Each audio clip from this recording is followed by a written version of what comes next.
পরিবর্তন হয়ে যাবে। যত করোষি যত নাসি যজ্জু হোসি দদাসি যত যত তপস্যসি তু কুন্তেয় তৎ কুরুষ মদর্পণম।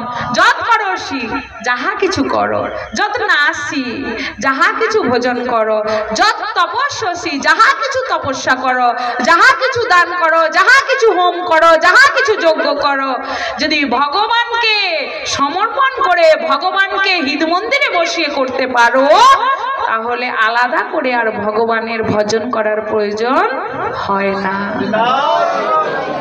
এই একটা সূত্র, এইটা কি আমরা মেনে চলতে পেরেছি? যত করোষি, আমরা সারাদিনে মেয়েদের কথা বলছি, ঘর ঝাড়ু দিই ভগবানকে সমর্পণ করে। ঘর ঝাড়ু না দিলে ঘরটা পবিত্র হবে কি করে? আর পবিত্র যদি না হয়, মরা পচা খেয়ে যদি ঘরটাকে শ্মশান তৈরি করে রাখি, কোনোদিন শ্মশানে গোবিন্দ আসবে না। তাই প্রত্যেক দিন আমরা গৃহ মন্দির পরিষ্কার করি, কারণ এটা হলো মন্দির। যদি মন্দির না পরিষ্কার রাখি, গোবিন্দ আসতে পারে না। মন্দির থেকে তো অগুরু চন্দন ধূপের গন্ধ ধুনোর গন্ধ আসবে গো, মন্দির থেকে শুটকি মাছের গন্ধ আসবে না, পচা মাছের গন্ধ আসবে না।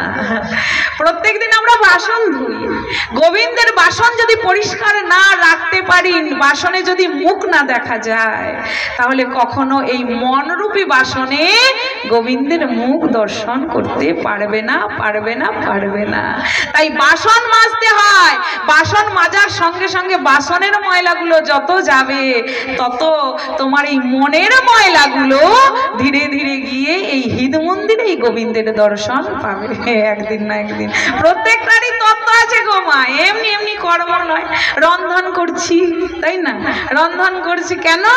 আমার গোবিন্দকে সেবা দেব, গোবিন্দকে নিজের হাতে খাওয়াবো। অনেক তো এই পাপী হাতে রন্ধন করে জগতের মানুষকে খাওয়ালাম, বদলে কি পেলাম? কোন দিকে মন ছিল? ডালে নুন হয়নি, তরকারি ঝাল দিয়েছো, কোন দিকে মন? রান্নাটাও ঠিক মতো করতে পারো না। কিন্তু যদি রন্ধন করে গোবিন্দকে খাওয়াই, গোবিন্দ বদলে খুশি হয়ে বলে, ওরে মা, আজ তোর ভোগ পেয়ে আমি বড্ড খুশি হয়েছি, আমার তৃপ্তি হয়েছে। দেখবেন যারা বাড়িতে ভোগ লাগান, ভোগ লাগানোর পরেই যেন মনে হয় মুখটা সম্পূর্ণ চেঞ্জ হয়ে যায়। বারংবার মিটি মিটি করে হেসে তোমার বদনের দিকে তাকিয়ে ধন্যবাদ জানায়। জগতের মানুষের জন্য রন্ধন করে শুধুমাত্র বঞ্চনা ছাড়া কিছু পেলাম না। আর ভগবানের জন্য যদি রন্ধন করে ভগবানকে ভোগ লাগাতে পারবেন, এই হাত দুটোই সার্থক হয়ে যাবে। কারণ ভগবান গীতায় বলেছেন, যে মানুষ নিজের আত্মীয় ইন্দ্রিয় পরিপাক করার মানে সে করার জন্য, তৃপ্তি করার জন্য অন্ন পরিপাক করে ভোজন করে, সে কেবলমাত্র প্রত্যেক গাছে গাছে পাপী ভোজন করে। এবং আমার বস্তু, দেবতাদের বস্তু দেবতাকে না দিয়ে যে খায়, সে হলো চোর, তাই না? তাই ভগবানের বস্তু ভগবানকে না দিয়ে খাইতে নাই। তাহলে চুরি করা বলা হয়, আর চুরি করা মহা পাপ। আমরা তো জানি সব, মিথ্যা কথা বলা মহাপাপ। এখন ওই ফোনটা হচ্ছে সব থেকে শত্রু। এখন আমি যদি কোলাঘাট থেকেও বেরোই, এখন পার্টি ফোন করেছে, কোথায় আছেন মা? পাট এইখানে, ভক্তরা এসে গেছে। আমি তো নিম দৌড়ি চলে এসছি, আর একটু সময়। সব থেকে মিথ্যে কথা ওই ফোনটাতেই বলা হয়, কি রাজা, কি মহারাজ, কি ধীরাজ। হ্যাঁ গো মা, একবার মিলিয়ে দেখবেন।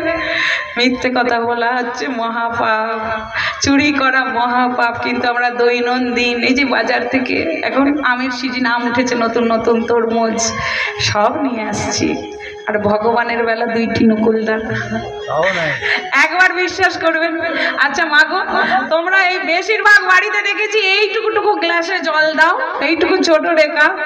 একবার নিজেরা নিজেদের বুকে হাত দিয়ে ভাবো তো, তোমার বাড়ি 3 বছরের বাচ্চাই হোক, 2 বছরের বাচ্চাই হোক, ওইটুকু গ্লাসে জল দিলে এত গরমে তার তৃষ্ণাটা মিটবে কি? বলো, তার তৃষ্ণাটা মিটবে? মিটবে কি? মিটবে না। কেউ কিছু বলছে না, তবুও আমরা ওই ছোট গ্লাসেই জল দেব, কারণ আমরা তো জানি ভগবান খাবে না, ও দিয়েছি। বাচ্চা স্কুলে গেছে, এই গরমে আমার ছেলেটা স্কুল থেকে আসবে, 1 গ্লাস গ্লুকন্ডির জল আগে, ছেলে স্কুল থেকে আসার আগেই গ্লুকন্ডি করে রেখেছি, কত ঘাম ঝরবে, দুর্বল হয়ে যাবে, গ্লুকন্ডিটা যদি দিই শরীরে আমার ছেলেটা বল পাবে। একবার ভেবেছো? যে আমার প্রাণ গোবিন্দ গোচারণে গেছে। বৃন্দাবনে কত গরম, এই গরমে এই ব্রজের ধুলোয় গোচারণ করছে। গোচারণ থেকে ফিরবে এই গরমে অন্তত একটা গ্লাস গ্লুকন্ডি নাই হোক, একটা গ্লাস ঠান্ডা জলে একটা তুলসী দিয়ে গোবিন্দের কাছে নিয়ে যায়। নাও প্রাণ না, না জানি কত কষ্ট হয়েছে। মা যশোমতির মতো এত যত্ন তো করতে পারবো না, একটা গ্লাস জল দিয়েছি, খাও। এমন করে ভালোবেসে দিলে একদিন খাবে না, দুদিন খাবে না, 3 দিনের দিন ভগবান খেতে বাধ্য। কারণ সে ভালোবাসার কাঙাল, সে ভাবের কাঙাল, তাই তো তিনি ভাবগ্রাহী জনার্দন। কিন্তু আমাদের মনে ভাব আসে না। ছোট গ্লাস, আমরা বলি ভগবান খায় না। কে বলেছে খায় না? বোঝের গোপীদের ঘর থেকে চুরি করে করে খেয়েছে, ছাড়িয়ে ছাড়িয়ে খেয়েছে। বলো বলো কেন ভগবান খাবে না? সবরের দেওয়া পচা কুল খেয়েছে, পচা টক কুল খেয়েছে। আমরা খাওয়াতে জানি না, অজুহাত দিই যে ভগবান খায় না। আজও ভগবান নাচে, আজও ভগবান খায়, আজও ভগবান কথা বলে। কিন্তু কথা বলা জানাতে হয়, খাওয়া মানে খাওয়াতে হয় নিজের হাতে, ভক্তি করে খাওয়াতে হয়। মন কাঁদবে, কোনো ভালো কিছু মুখে দেওয়ার আগেই কাঁদবে। আমার গোপালটাকে যদি দিতে পারতাম। বাজারে নতুন জিনিস দেখলে আহারে কিনে নিয়ে যাই, আমার গোপালকে আগে দেব।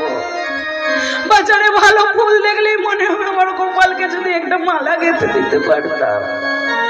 সেবা মানে এই মনে আকুলতা হবে। যতক্ষণ না গোবিন্দকে দিতে পারছি ততক্ষণ নিজে ভালোটা খাবো না।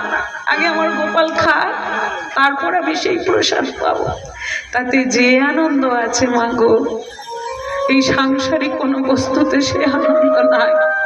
আমি বারংবার আজ এই আসলে তোমাদের বলে যাচ্ছি, যতদিন না ওই সেবা অঙ্গের সঙ্গে যুক্ত হতে পারবে, যতদিন না অন্তরের টান থেকে, যতদিন না পর্যন্ত ভগবানকে খাওয়াচ্ছ, ভগবানের সেবা করছো, যতই ভাগবত কথা শ্রবণ করো না কেন, ভক্তি জীবনে আনতে পারবে না। যতদিন না সেই আকুলতা, হায় হায় জীবনটা তো শেষই হয়ে গেল, আর কবে সেই প্রাণ গোবিন্দের নামটা প্রাণ ভরে পড়বো না জানি। কবে বলতে হাতটা পাষাণ হয়ে যাবে। আজও যখন আমি আমার গোপালকে একটা মালা গেঁথে পরাই, যখন চন্দনটা পরাই, তখন নয়নের জলে বুকটা ভেসে যায়। ওগো না, আজ নয়নের দৃষ্টি আছে, তাই সুন্দর করে তোমায় চন্দন পরাতে পারছি। আর কয়েক বছর পরে নয়নের দৃষ্টিটা চলে যাবে, সুন্দর করে তোমার কপালে কলকাতা মারতে পারবো না গো। হ্যাঁ, আজ পায়ে ক্ষমতা আছে, 3 ঘন্টা 6 ঘন্টা বসে পাঠ করতে পারছি। কোনোদিন হয়তো এমন হাঁটুর ব্যথা হবে, 3 ঘন্টা বসে আর তোমার ওই সুন্দর কথামৃত মানুষের কাছে তুলে ধরতে পারবো না। যতক্ষণ ক্ষমতা আছে ততক্ষণ অন্তত তোমায় ভালোবাসে। আর কে জানে কালের ডাক কখন বলতে কখন এসে যায়। এটা এমন একটা ধার করা দেহ ভগবানের কাছ থেকে, যদি আমরা পাড়া প্রতিবেশীর কাছ থেকে 2000, 5000, 10,000 ধার নিই, যদি আমাদের দেওয়ার ক্ষমতা না থাকে, আজ দেব, কাল দেব, পরশু দেব বলে তার হাতে পায়ে ধরে সেটা পেছাতে পারি। কিন্তু এটা এমন একজনের কাছ থেকে ধার করে পেয়েছি, যদি ডাক এসে যায় কোনো গল্প নাই, সঙ্গে সঙ্গে চলে যেতে হবে। তাই বলি মাগো, ছাড়ো অনাচার, করো কৃষ্ণের সংসার। সমস্ত অহংকার ছাড়ো, অনাচার ছাড়ো। কাউকে কখনো কষ্ট দেব না এবং কারোর কখনো কষ্টের কারণ হব না।